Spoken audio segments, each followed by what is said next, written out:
Welcome back to Ready Player None, the only podcast with blast processing. We ended chapter 14 on a quite unusual note, in that I actually enjoyed it.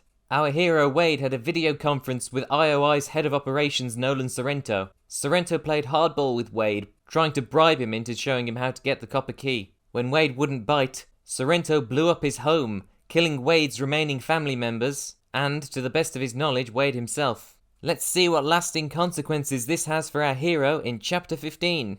Logging back into the Oasis, Wade finds Ludus is swarming with Sixer gunships. He's on edge even though he knows it's a no PvP zone, so they can't hurt his avatar directly. He returns a call from H, who tells him that thousands of Sixers are on Ludus looking for the tomb. H blames IROC for blowing their cover. Wade confirms he really is to blame as he heard it from Nolan Sorrento himself, and tells H about the meeting. Wade confesses to H that he's freaking out, since IOI has killed a lot of people in the explosion. He says he's lucky that the Sixers didn't know that he never logs in from home. What about your family? It was my aunt's place. She's dead, I think. We weren't very close. This was a huge understatement, of course. My Aunt Alice had never shown me much kindness, but she still hadn't deserved to die. But most of the wrenching guilt I now felt had to do with Mrs. Gilmore, and the knowledge that my actions had gotten her killed. She was one of the sweetest people I'd ever known. Wade does have a heart now he realised his actions have consequences. I realised that I was sobbing. I muted my audio so H wouldn't hear, then took several deep breaths until I got myself under control again. Because that's a mentally healthy thing to do. H says they're going to make IOI pay, although Wade isn't sure how. H offers him a place to stay or some money, but Wade says no. H tells him not to blame himself for answering the email. They probably would have set off that bomb anyway. When Wade says he needs to warn the other Gunters who have found the copper key, H suggests the five of them meet in the basement at midnight. My mood brightened at the prospect of seeing Artemis again. Get some perspective, man. Everybody you've ever met has just died in a fiery explosion. Don't worry about getting your dick wet. Wade shows up to the basement about an hour early. H is already there watching the news feeds. Without saying a word, he got up and gave me a hug. Even though I couldn't actually feel it, I found it surprisingly comforting. See, that's more mentally healthy. Be emotionally vulnerable. With so much news coverage, it's not taking long for other Gunters to realise what's going on, and so Ludus is absolutely flooded not only with Sixers, but also every Gunter in the simulation. Artemis materialises in the basement, and they all greet each other.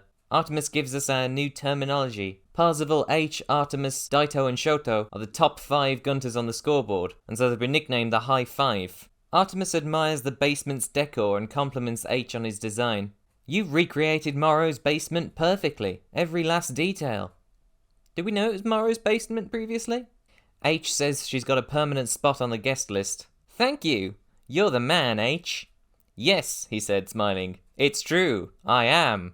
They really seemed to be hitting it off, and it was making me crazy jealous. I didn't want Artemis to like H, or vice versa. And if you thought that sentence was bad, get a load of this one. I wanted her all to myself. Women aren't property, Wade. Good grief. Daito and Shoto appear next. They're 2 outwardly Japanese-looking avatars. One in his late teens, the other maybe about 13. They bore a striking resemblance to one another, like snapshots of the same young man taken 5 years apart. Because Asian people are so difficult to tell apart. They wore matching suits of traditional samurai armor, and each had both a short wakizashi and a longer katana strapped to his belt. The taller one, Daito, speaks for the 2 of them, saying that the pair of samurais are honoured to meet them, and they all take turns bowing to each other reverently. Do you think these characters might be Japanese? H begins his briefing, telling everybody that the Sixers have invaded Ludus looking for the tomb. Actually, Artemis interrupted, they already found it, over 30 minutes ago. Daito tells her that hasn't been on the news feeds yet. Artemis shows them that she hid an uplink camera at the tomb's location and has been monitoring the situation. The flat-topped hill home to the Tomb of Horrors is now covered by a Sixer force field. 2 force fields, in fact, that act in sequence like an airlock.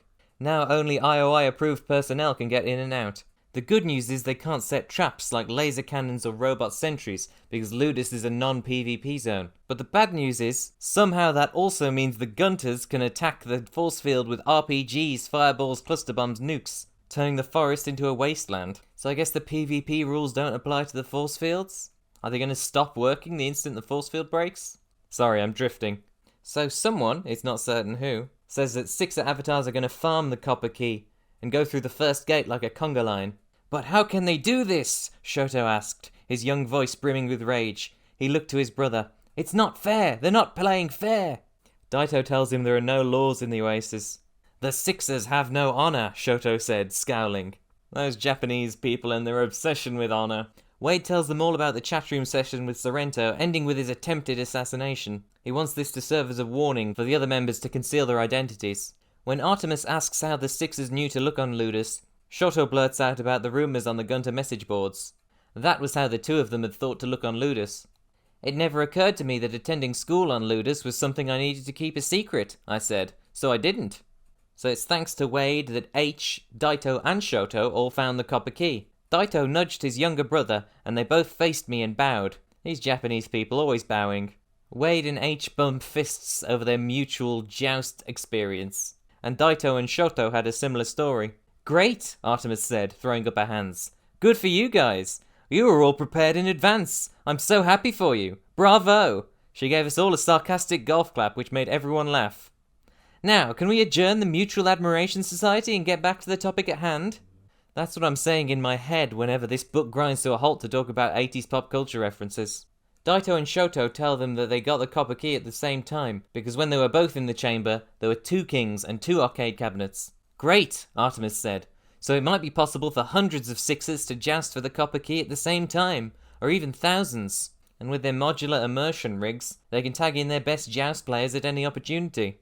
The Sixers have no honor, Daito said, shaking his head. Yeah, Artemis said, rolling her eyes. We've established that. We've established that they're Japanese. With the amount of experts they've got at IOI, the war game simulation is going to be a piece of cake for them as well. Wade says they're truly outnumbered and outgunned. Daito takes this as a slight. If Wade's suggesting an alliance, he and his brother work alone. We don't want or need your help. Oh really? H said. A second ago you admitted needing Parzival's help to find the Tomb of Horrors. Daito's eyes narrowed. We would have found it on our own eventually. Right, H said. It probably would have only taken you another 5 years. This leads to a standoff. Daito severs his ties with them. For all we know, any one of you could be a Sixer spy. Artemis laughs uncertainly at the suggestion. The 2 brothers abruptly log out. The remaining 3 Gunters all blame each other, only confirming that each of them in their own way work alone. Artemis tells them the clock is ticking and logs out herself, in a friendly rival sort of way. Now she's gone, H ribs Wade about his obvious crush on her. You were making googly eyes at her the whole time she was here. He did his best impression of this, clasping both hands to his chest and batting his eyelashes like a silent film star. The 2 confirm that neither of them has had much luck deciphering the Jade Key riddle. But their conversation is interrupted. Just then, a stack of comic books on the other side of the room slid off the end table where they were piled and crashed to the floor, as if something had knocked them over. H and I both jumped, then exchanged confused looks. H suggests it was a software glitch, but Wade's never seen a glitch like that. Could someone else be in here? An invisible avatar eavesdropping on us? H dismisses him as paranoid, insisting it's just a glitch, but Wade's still uncertain. Once again, H offers him a loan or a place to crash, but Wade says he's alright. We bumped fists again, like the Wonder Twins activating their powers. Doesn't everybody hate the Wonder Twins? Nice work comparing your 2 main characters to nobody's favourite super friends. I'll catch you later. Good luck, Z. Same to you, H. End chapter 15. So that was another fun chapter of characters stood around talking to each other. I understand it was there for pacing reasons, but taking the chapters as separate episodes does mean that sometimes you have ones where nothing happens. And here was I mortified I'd enjoyed the previous chapter.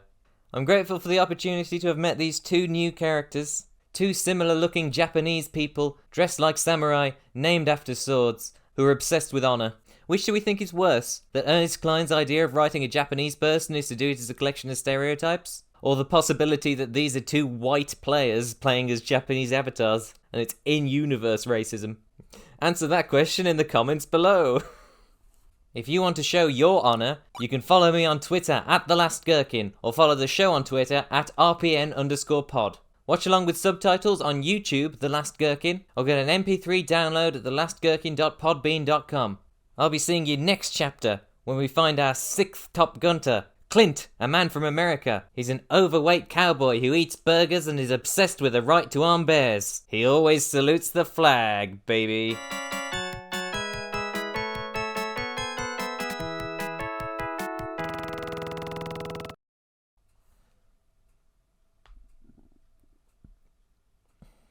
Did you hear my toe click then?